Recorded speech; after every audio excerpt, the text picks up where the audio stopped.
चलो आज एक कहानी सुनाती हूँ। कहानी ऐसे इंसान की जो हम जैसा ही है, एक आम आदमी। किसी का पति, किसी का पिता, तो किसी का पक्का पक्का यार। जी हाँ, कहानी है मेरे पापा की। बचपन संघर्ष भरा था। पिता का सर पर हाथ नहीं रहा था और गरीबी से पक्की दोस्ती थी।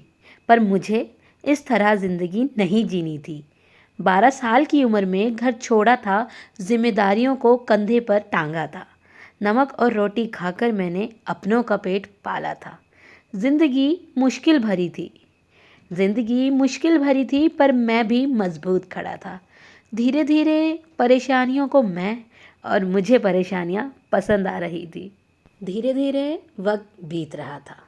अब मैं जिंदगी में अच्छा कर रहा था। तभी लाइफ में आती हैं वो जिनके बिना आज जो मैं हूँ कभी नहीं होता। मेरी धर्मपत्नी। मैंने ज़िंदगी में हमेशा कमाया है और इसी की तरफ ध्यान दिया। भूल गया इन सब में कि ये जो औरत है वो इतने सालों से बिना किसी लालच के मेरा साथ दे रही है। सही मायने में मेरी ज़िंदगी को संवार रही है। एक रोज़ फिर मेरे घर में डबल खुशियाँ आई। मेरी लक्ष्मी और मेरी पक्की नौकरी। जी हाँ, सोनम के जीवन में आते ही मैं एक अलग इंसान था, क्योंकि अब मैं शायद एक पिता था। समय बीतता गया, मेरे पास 2 और नन्ही परियां आई। दुनिया ताने मारती रही और मैं हंसते हंसते उन तानों को सुनता रहा। जब आखिरी बार भी पता चला कि बेटी है, तो हमारा दिल टूट गया। नहीं रखना चाहती थी बीवी बच्चे को, पर मेरा दिल इतना क्रूर ना हो पाया। देखो, आज 24 साल की होने वाली है। इसे मैं प्यार से बेटा ही कहता हूँ, मेरा शेरू।